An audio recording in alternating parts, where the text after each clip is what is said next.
Hey, what's going on, everyone? Curious Wanderer here. Sorry about the lack of content. My mind has been in a dull, dead place for a long time now, where I just didn't feel like doing anything, even gaming. But I had a creative spark today, so let's get to the opinion piece. Let's talk about anime, specifically the Mother of Goddess Dormitory.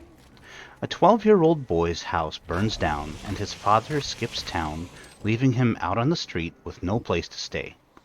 While wandering hungry and not knowing where his next meal will come from, he runs into a woman who invites him to the dorm she is staying in for some food and a hot bath. Eventually, he is invited to stay there as the dorm mother.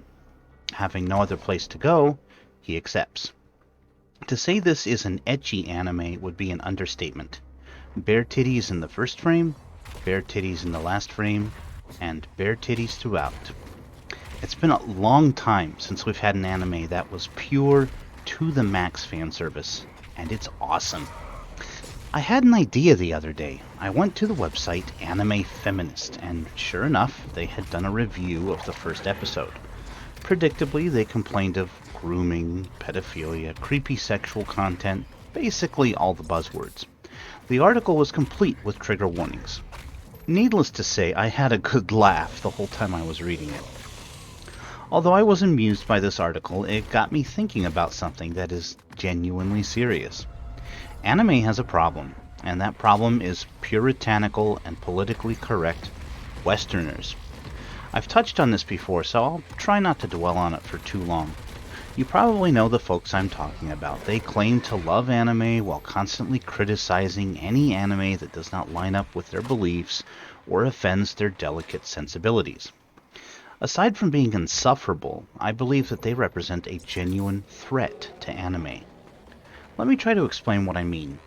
It's all in my head, but it's tangled up in knots, so I'll try to lay it out as clearly as possible. I've talked before about how industries usually cater to what their consumers want. If consumers of anime begin saying, "We don't want XYZ," the anime produced will change to meet that demand. Funimation and Crunchyroll have made no secret of the fact that they want to have input into the creative process when it comes to anime. They want to say, "Hey, overseas fans want this woke garbage, so you should do it this way." I don't know about Crunchyroll, but Funimation is now on production committees, and it's reasonable to assume that their influence will grow over time. If they say, "Hey, do it this way," but the creators believe that is not what the customer base wants, Funimation is likely to be overruled. So, how does anime become corrupted? When the customers demand it. The same people who complain about lollies, fan service, and so on usually want everything to be politically correct and check all their diversity boxes. They want token representation and the tackling of real-world problems, and I put problems in quotation marks, at the expense of good story and characters. How do we drive these parasites out? Well, aside from being as unwelcoming as possible, we need to encourage problematic anime like The Mother of Goddess Dormitory. Every single problematic anime needs to become a massive success, and that success will hopefully encourage more of them to be created so that the Western Puritans will leave. This isn't about preserving ecchi in anime. I like anime with uncensored boobs, fan service, lollies, and sex, as well as anime that features none of those things.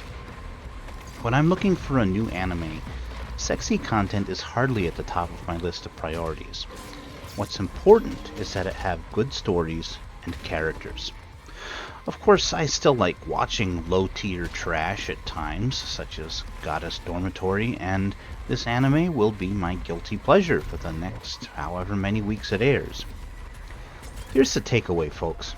The people who are against fan service and all the other things I have mentioned are the same people who would kill the creativity that allowed for Full Metal Alchemist, Black Lagoon, Kimono no Soja Eren, Ergo Proxy, Psycho Pass, Madoka Magica, Viviflorite, and so many other wonderful, wonderful anime that have little to no fan service at all to exist. Last I looked, income from the overseas market was close to 50% of all profits. That number will continue to grow. Japan is highly resistant to woke Western bullshit. But money talks, and no one is invincible. We can help to protect anime by making sure that problematic anime are a success. These anime will help to make the customer base unappealing to those who would stifle creativity in the name of social justice and political correctness. We want people to think that fans of anime just jack off to those weird Asian cartoons. We know it is so much more than that, but for anime to remain the creative powerhouse it currently is, the customer base has to continue wanting that creativity. We can help maintain this customer base by making the NPCs as uncomfortable as possible and encouraging the success of anime that will drive these fuckers up the wall until they give up and find another hobby to try and corrupt. Thank you for watching, and have a nice day.